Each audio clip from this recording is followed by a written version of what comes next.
नमस्कार। आज की कहानी का शीर्षक है शक। आज बबलू की खुशी का ठिकाना न था। मम्मी और पापा के साथ वो वाराणसी यात्रा पर जा रहा था। दिवाली की छुट्टी वहीं बिताकर वापस लौटेगा। दोस्तों से वो कई दिनों से पूछताछ करता रहा कि वाराणसी में घूमने फिरने और देखने लायक कौन सी अच्छी जगह हैं। गंगा और उसके घाट, विश्वनाथ मंदिर, मेदागिन, लहुरावीर, काशी हिंदू विश्वविद्यालय आदि न जाने किन किन स्थानों की चर्चाएं होती रही थी। बबलू ने यह तय कर लिया था कि वहां से लौटकर वो काशी यात्रा पर एक संस्मरण जरूर लिखेगा। अभी वे लोग यात्रा की तैयारी कर ही रहे थे कि पापा के एक दोस्त रांची से आधम के, और समय न होने पर भी पापा को थोड़ी देर उनके साथ औपचारिक रूप से बैठना ही पड़ा। बातों ही बातों में काफ़ी देर हो गई थी और स्टेशन पर पहुंचते ही ट्रेन के आने का वक्त भी हो चला था। फिर तो कुली को साथ लेकर वे लोग सीधे प्लेटफॉर्म की ओर ही बढ़ गए थे। तभी ट्रेन आकर रुकी। प्लेटफॉर्म पर लोग खचाखच भरे हुए थे। किसी प्रकार एक डिब्बे में कुली ने उन्हें जगह दिलवाई। फिर उसने उनके सामान को ऊपर की बर्थ पर चढ़ाकर व्यवस्थित कर दिया। पापा उस किशोर कुली को बस देखते ही रह गए। कैसी फुर्ती से उसने उन्हें प्लेटफॉर्म पर पहुंचा दिया था और चलती ट्रेन में ही भीतर घुसकर जगह भी बना दी थी। मगर दूसरे ही क्षण उस किशोर को कुली का काम करते हुए देखकर पापा भावुक हृदय से करुणा से भर गए। मजबूरी जो न करा ले आदमी से। एकाएक पापा को इस बात का ख्याल आया कि टिकट लेना तो भूल ही गए। अब क्या हो? पापा ने चिंतित होकर मम्मी को ये बात बताई। मम्मी को भी कोई उपाय नहीं सूझ रहा था। तभी उस किशोर कुली ने कहा, घबराने की कोई ज़रूरत नहीं साहब, मैं अभी गया और कुछ ही देर में टिकट लेकर आपके सामने हाजिर हुआ। पापा ने फटाफट उसे 100 रुपये का नोट थमाया और वह बहुत तेज भागता हुआ टिकट की खिड़की की ओर बढ़ गया। पापा ने जरा राहत की सांस ली। बबलू ने अचरज से पापा की ओर देखते हुए पूछा, पापा क्या आप उस कुली को पहचानते हैं? नहीं तो, मगर बात क्या है? पापा ने सवाल किया। आपने उसे 100 रुपये का नोट दे दिया जबकि आप उसे जानते तक नहीं। बबलू ठीक कह रहा है, मम्मी ने नाराजगी जाहिर करते हुए कहा। ऐसे लड़के चोर उचक्के होते हैं, पहले विश्वास जीतते हैं फिर हाथ साफ करते हैं, मगर आप तो बगैर सोचे समझे किसी भी ऐरे गहरे नत्थु खैरे पर विश्वास कर लेते हैं। हाँ मम्मी, बबलू ने कहा, एक हफ्ते पहले मैंने देखा था कि एक उचक्का कुली एक बुढ़िया का सामान लेकर 9-11 हो गया था। बेचारी बुढ़िया बस रोती बिलखती रह गई। तो क्या तुमने उस बुढ़िया की मदद की? पापा ने प्रश्न किया। मुझे तो स्कूल जाने की जल्दी थी, फिर भला मैं कर भी क्या सकता था, बबलू ने उत्तर दिया।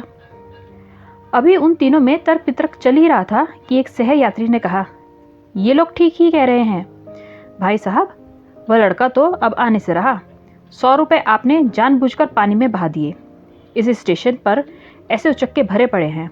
अब आप गार्ड से कहकर टिकट बनवाने की व्यवस्था कीजिए। तभी ट्रेन की सीटी गूंजी। पापा ने खिड़की से झांककर पीछे की ओर देखा। गार्ड हरी झंडी दिखा रहा था। अब ट्रेन छूटने ही वाली थी। पापा का विश्वास भी डिगने लगा था। अब कैसे टिकट की व्यवस्था हो पाएगी? उन्होंने एक लंबी सांस भरी। जो भी होगा देखा जाएगा। ट्रेन ने दूसरी सीटी दी और आहिस्ता आहिस्ता आगे सरकने लगी। तभी वह लड़का एकाएक सबके विश्वास की धज्जियां उड़ाता हुआ, हाँफता हुआ प्रकट हुआ और दौड़कर 3 टिकट का तथा बाकी पैसे पापा को थमा दिए। पापा ने जब उसे भाड़े के अलावा 5 रुपये और देने चाहे तो उसने 1 पैसा भी अधिक लेने से साफ इनकार कर दिया। ट्रेन की गति काफ़ी तेज हो चुकी थी और हड़बड़ी में पापा उसे धन्यवाद देना भी भूल गए थे। रुपए अपनी जेब में रखते हुए पापा ने गर्व से मम्मी और बबलू की ओर देखा। अचानक बबलू के दिमाग में एक आशंका कौंधी और उसने कहा, पापा ज़रा टिकट देखें। पापा के हाथ से टिकट लेते ही उसने गौर से कुछ देखा, फिर कहा, इन पर तारीख तो है ही नहीं। कहीं ऐसा तो नहीं कि ये टिकट किसी दूसरे दिन के हों? नहीं बेटे, कभी कभी टिकट पर मशीन से तारीख स्पष्ट नहीं उभरती, पापा ने समझाया। मगर भाई साहब, उसी सहयात्री ने फिर फरमाया, यहाँ जाली टिकटों की खूब बिक्री धड़ल्ले से होती है। जरूर उस छोकरे ने धोखाधड़ी की होगी और बैक डेट की टिकट दे दी होगी। इन लोगों का कोई भरोसा नहीं साहब। तभी तो मैं सोच रही थी कि वह कैसे आ गया, और आया भी तो आपकी बख्शिश क्यों नहीं ली। उसने तो टिकट में ही 75-80 रुपये कमा लिए होंगे, फिर अलग से क्या लेता। मम्मी ने तुनक कर कहा। अगले स्टेशन पर जब एक काला कोटधारी टिकट चेकर कंपार्टमेंट में घुसा तो पापा के हृदय की धड़कन एकाएक तेज हो गई। टिकट जाली साबित होने पर पता नहीं क्या होगा। कहीं ऐसा ना हो कि टिकट चेकर जुर्माना लेने से इनकार कर दे और 420 के केस में उन्हें जेल की हवा खिला दे। पापा, मम्मी और बबलू को जुर्माने की रकम और जेल दोनों एक साथ नजर आने लगे। नाते रिश्तेदार, शुभचिंतक जो भी सुनेगा उनकी बात पर अविश्वास करते हुए सोचेगा कि शायद वह सपरिवार बिना टिकट ही चल रहे होंगे। कैसा अविश्वास का युग आ गया है। तभी टिकट चेकर ने सन्नाटा तोड़ा। भाई साहब, टिकट। पापा ने कांपते हाथों से बबलू से टिकट लेकर टिकट चेकर को थमा दिया।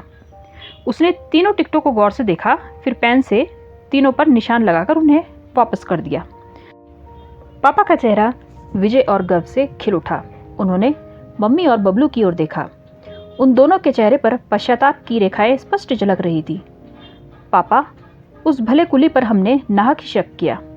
बबलू ने रुआसा होकर कहा। तुमने उस दिन सब्जी मंडी में भी एक गरीब सब्जी वाले पर शक किया था ना? पापा ने सवाल किया। बबलू को याद आया।